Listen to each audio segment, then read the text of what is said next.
everyone thinks you've got to be an IT expert or you've got to have a base understanding of IT to get into cybersecurity. You've got to enjoy learning and learning new skills. The good thing is about cyber is it's very relevant skills to today. Welcome back to the Cyber Revolution podcast. Thanks for joining us yet again. I'm Adam Hewitt, the CEO of Cyber Revolution, and today I am joined by Nicholas Chia. Nicholas is one of our current students. He's absolutely crushing it within his studies at the moment. Nicholas, how are you going? I'm good. How are you, Adam? I'm good. Thanks for taking the time to come on the podcast. This is the first time you've been on a podcast? Yeah, first time ever. I'm pretty nervous. But This is a really, really relaxed conversation. I wanted to get Nicholas on because he's going to share a bit of a different perspective than some of our usual guests. Typically, we get our students who have landed roles and they're starting to talk about the jobs that they've got and the interview process and little tips and tricks for that. Nicholas, however, is currently still doing his studies. He's just passed his CompTIA Network Plus certification. When was that? Yesterday or the day before? yeah, just last night. Last night. So we're going to talk about that. We're going to get into the finer details of why you want to get into cybersecurity, but also some of the strategies and some of the things you use in order to successfully pass your CompTIA certifications. Okay, so it's a bit of a different one today, which I'm excited to talk about. Before we do though, as I always do, I want to give the new listeners of the podcast an overview of who Cyber Revolution are and who this podcast is for. So Cyber Revolution, we're Australia's only dedicated cybersecurity training and placement organization. We specialize in finding people their first job in cybersecurity. Now, over the years, we have had so many people come to us and say that they want to get into this industry, but they have absolutely no idea how to do that. And that still happens, if not more so now than ever. And so the point of this podcast is to educate those people, break down some of the common misconceptions about cybersecurity, what it really is, and how you can land your first job in this industry. Okay, so that sounds like it's interesting. Keep listening. There's going to be some really good nuggets of gold in this conversation with Nicholas, especially as well if you're a current student of ours. Okay. All right, Nicholas, let's get into it. Let's start from the very, very beginning. All right. When you were first thinking about upskilling, changing careers, why did you decide to look at doing that, and why did you decide cybersecurity?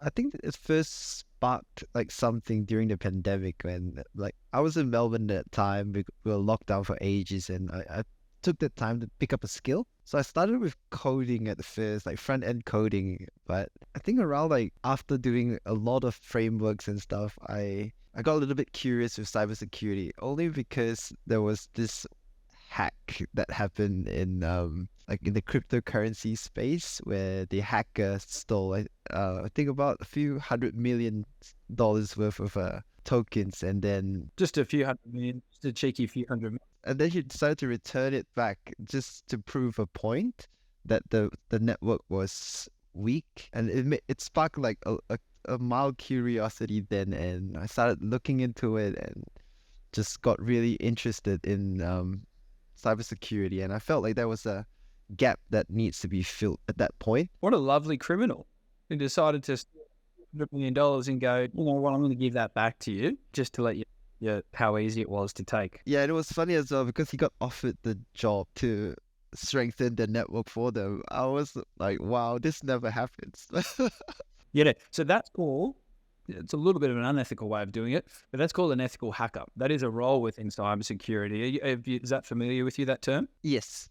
It's actually the path I'm planning to go to. It's more to pen testing path. Right, that's a very lucrative pathway to go down. I think that's where, for the listeners, an ethical hacker is somebody that an organization will hire to come in and ethically hack their network and say, hey, this is how easy it was. I got in through this back door, and now I've got access to all of your data or all of these cryptocurrencies or access to cash, whatever it might be. And so these guys can get paid hundreds and hundreds and hundreds of thousands of dollars to do that, because it ends up saving them hundreds and hundreds of millions of dollars for the organization if they've got someone that can ethically do it. Kind of takes a criminal to catch a criminal kind of strategy. That's a really cool pathway to go down. You obviously were thinking about it. What was it that decided you to go, yep, okay, I'm going to actually make the change, and you came across Cyber Revolution? What did you to choose us as your training provider? I was always telling one of my friends I'm actually planning to change careers or take my first step into changing careers, I was thinking a lot, but I haven't even took the first step yet. But then after my friend sent me a link to Cyber Revolution's podcast, it cleared out all those doubts I had about making that step. And yeah, I just sent an inquiry, and I got a call from Jake from Cyber Revolution. Yeah, and then he was speaking to me about it, and I think about a week later, I was like, yep, I'm gonna take my first step and not worry about the rest of the thing. As long as I take my first step, the next step will be clear after that. And my journey started then. Right, mate. Great. What were some of those doubts that you had? I was just worried, will I make it? Am I smart enough? But after listening to that podcast, I was like, I don't really need to be like a genius or anything, but it's more understanding of things. And I was like, yeah, that helped me so much. And That's so good to hear, because this is why we do this podcast. I said at the start, to break down those misconceptions. Everyone thinks you've got to be an IT expert or you've got to have a base understanding of IT to get into cybersecurity. That is not the case at all. It's a real common misconception, and it's hurting a lot of smart people that should be in this industry, and it just holds them back, and they don't end up making the change. So for you, we haven't touched on that. What were you doing in your current role? What was your current career? I'm actually a chef at the moment. Like for 13 years, I've been a chef, and you can see that huge step to change careers. Is I have like friends that tell me that's a big change you're making, and I was like, yeah, but yeah, I've been a chef all my life, and I'm used to working like over 60 hours, and it's just knows how the industry is. Yeah, and I think that was one of the main reasons of like I feel like I want to change careers as well, just because I'm overworked most of the time. We helped so many people in the hospitality industry land roles because they came to us in COVID, like yourself, and they were like, is my career pathway secure?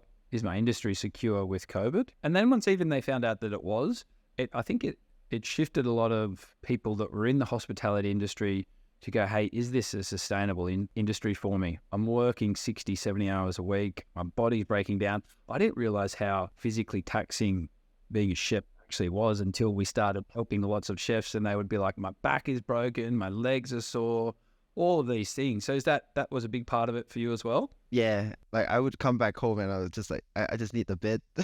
I just need to rest. But you still obviously you love that industry, but it's just not sustainable. What is it? Cybersecurity. What were some of your motivators that enticed you to get into this industry? Was it career progression, better earning potential, being able to work from home? I think the main selling point for me, like moving into this, it's working from home, and it's not physically taxing. I guess it would be mentally more demanding.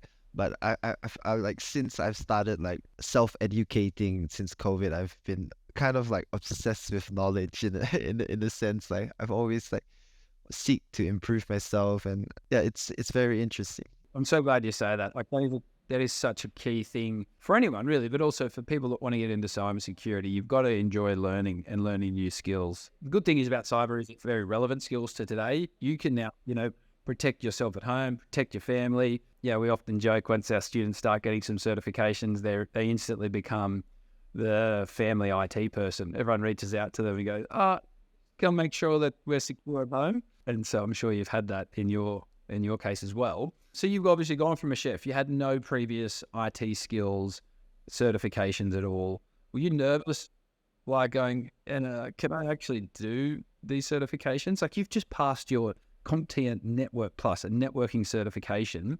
If I was to tell you that when you started, would you have believed me? I wouldn't, just because that learning gap was so huge. I remember like just opening the first syllabus of like Core 1, and I was like, there's all these new terms and all that. But after actually like getting into the resources and like studying and learning it became naturally like easier. And yes, there's like some terms that you need to like learn and all that, but it naturally became easier. And I remember when I took my exams for Core 2, I looked at Core 1 syllabus. I was like, that was easy. I understood everything and how everything is like related back to like Core 1 and Core 2 as well. So it was a journey, I would say. It's really very interesting, yeah.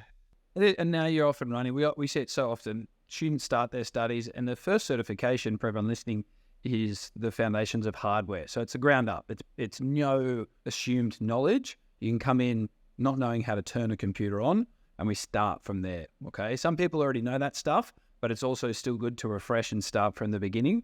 And it can be often one of the more difficult certifications to complete, not because it's the hardest to learn or it's not the most technical or the most complex content, but it's because you're just starting out. It's your first block of studies.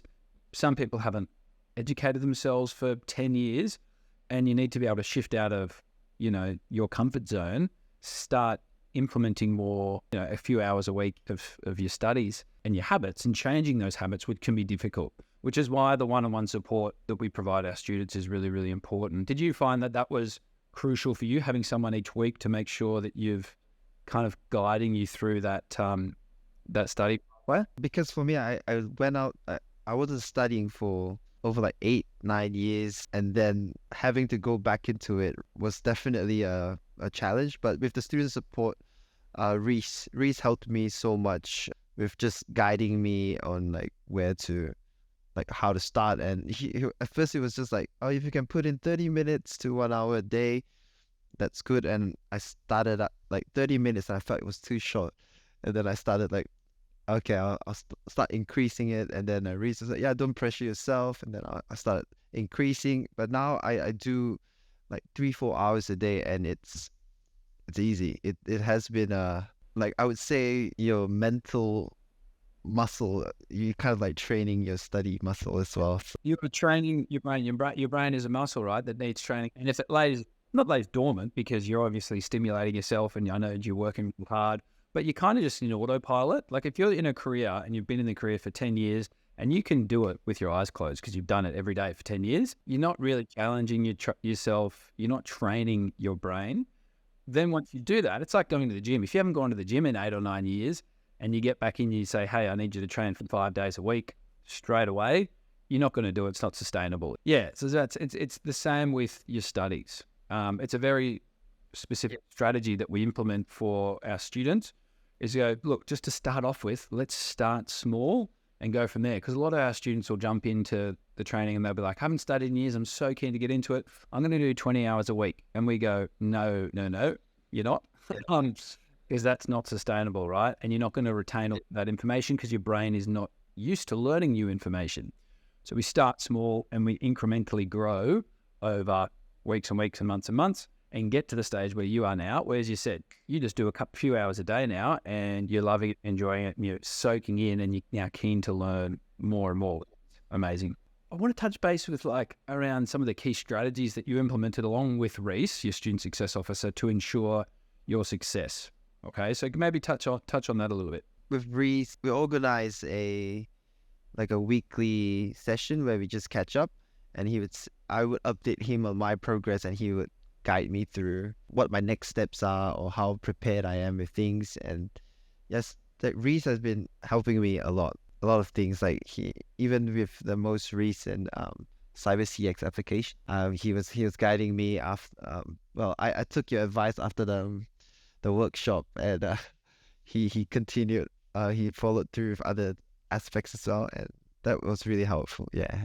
Yep. So helping keep you accountable, making sure that you're doing the studies that you need to be doing is really important, right? And so you've obviously really enjoyed that interaction with your student support officer.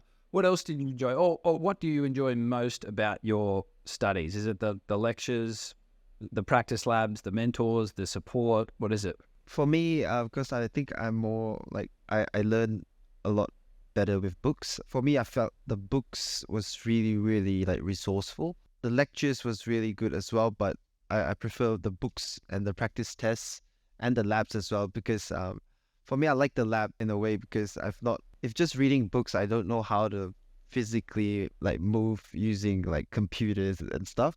And the labs actually helped me sort out a lot of that issue. It was very different kind of way of study. It's more like hands-on study. Yeah. Well, I can see where you've got that from, right? You're a chef. So you read a method, and then you'll go, hey, I think that's how it's done. And then you actually then execute and cook the recipe and actually make it come to life. And that's how you then, I'm assuming, once you've done that a few times, that's how you really retain that. You know that you know how to cook that specific meal once you've read the method and then actually cooked it. So it's the same by the sounds of it. Everyone's a little bit different. Some people love jumping into the lectures. Some people love the practice exams. Everyone learns differently, which is why we have that multimodal approach for studies, which is important. What I want to do now, because we are running out of time for this one, and I finish the conversations for our students with this question. For people listening in who are wanting to either start their studies in cybersecurity, jump into a career change, they might be feeling a little bit nervous like you were, or so people who are currently studying, what would be your top 3 tips for someone listening right now that wants to get into cybersecurity? I would say consistency and discipline. If you can consistently give yourself, make time to put in the work for your studies, I think that would be amazing. I would call it exponential growth. If you can put in the time and effort, you will see the rewards after a while. And second one would be setting deadlines. For me, being accountable for when you want to hit your goals and all that. For me, I've been doing this with a friend of mine that actually introduced me to Cyber Revolution with that podcast. He's actually one of the students from Cyber Revolution. His name is Tony Tai. Yep, Tony Tai, yep. And so for us, we would hop on, after work, we'll come back home and then we'll study together. So we basically hold each other accountable for each other's progress. Yeah, so we've been setting deadlines for each other just to apply pressure. Competition. Not competition. We help each other out, healthy competition. Yeah. Also, the third one I would say is taking a step back sometimes helps a lot. I think I learned this while I was trying to put in a lot of information in my head, information overload, and that's not good. I learned that taking a step back sometimes is good. Yeah, it helps a lot with absorbing something new, especially something that you've not learned before. Amazing. Really, really good tips for everyone listening in. The first one for me stood out, the consistency. A lot of people, I think when they start off their journey into cybersecurity or into any study, the end goal is to get a job, right? Everyone wants to focus on that. And if you have the sole focus on that at the start of your studies and you're like, I'm going to just do 20, 30 hours a week, I'm going to smash out this study as quick as possible so I can just get into the industry, not always the best way to go about it. Put a plan together. Trust our strategies and our proven methods to slowly build up to that stage, because before you know it, 4 or 5 months has gone by. And as you said, you look back and you've had exponential growth, but you've done it in a very strategic way where you've built up to that stage. That is one of the nuggets of gold for everyone listening in who's either studying something else. It doesn't have to be cybersecurity. If you're just starting out or you want to just start out slowly and build up from there and be consistent. Because then you're going to look back in a few months' time and go, wow, look how much I've learned and look how much I've grown. So that's a really, really good tip. Exactly. Like what you said, looking back where I was when I first started out, I've grown so much. I can proudly say that. I'm awesome. I'm so proud of you, mate. That's so awesome. Now you've got these skills, you're passing proper internationally recognized, globally recognized certifications within cybersecurity. I'm so proud of you, mate. And yeah, as you said, onwards and upwards from here. We've got job applications, we've got extra certifications that you're going to be doing, and I'm really, really excited. Thank you so much for taking the time out, and I'm sure a lot of people got a lot of value from it. If you did, guys, if you're listening, please like, comment, subscribe. The comment section, we want to get people to start doing and actually asking you some more topics and questions and guests that we want to have on. We really do listen to that and take on your feedback. The feedback was that we wanted that people wanted to hear more from current students. So that's what I'm trying to give you now. So please continue to give us that feedback. If you want to know more about the job placement program that Nicholas is currently in, then all you have to do is head to cyberrevolution.com.au. You leave your details there and someone from the team will be in touch. Thanks for listening.